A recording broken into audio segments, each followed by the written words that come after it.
പ്രിയപ്പെട്ടവരെ, ഡമാസ്കസിൽ പോയി അദ്ദേഹം താമസമാക്കി. ഡമാസ്കസിൽ ഒറ്റയ്ക്ക്, ഏകാന്ത ജീവിതം എന്നൊക്കെ നമ്മൾ പറയുന്നില്ലേ, എന്റെ ഹബീബില്ലാത്ത മദീനയിൽ എനിക്ക് ജീവിക്കാൻ കഴിയും. ഒരു ദിവസം റസൂലുള്ളാഹി സ്വല്ലല്ലാഹു അലൈഹി വസല്ലമ തങ്ങൾ സ്വപ്നത്തിൽ ദർശിച്ചു.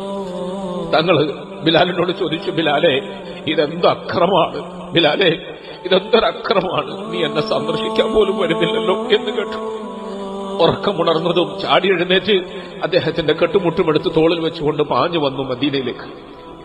ഞങ്ങൾക്ക് നഷ്ടമായ റസൂലുള്ളാഹിന്റെ കാലത്തെ ഓർമ്മ, ആ സുന്ദരമായ നാദത്തിന്റെ ശബ്ദത്തിന്റെ ഉടമ കറുത്ത ബിലാല് തിരിച്ചു വരുന്ന വാർത്ത അറിഞ്ഞപ്പോൾ മദീനത്തെ ആളുകളൊക്കെ ഇളകി മറിഞ്ഞു. ആളുകളൊക്കെ മദീനയിൽ പള്ളിയിൽ തടിച്ചുകൂടി. മഹാനായ ബിലാൽ മുഅദ്ദിൻ റളിയല്ലാഹു അൻഹു അവர்கள் പൊട്ടിക്കരഞ്ഞുകൊണ്ട് റസൂൽ സ്വല്ലല്ലാഹു അലൈഹി വസല്ലമ തങ്ങളെ സിയാറത്ത് ചെയ്തു.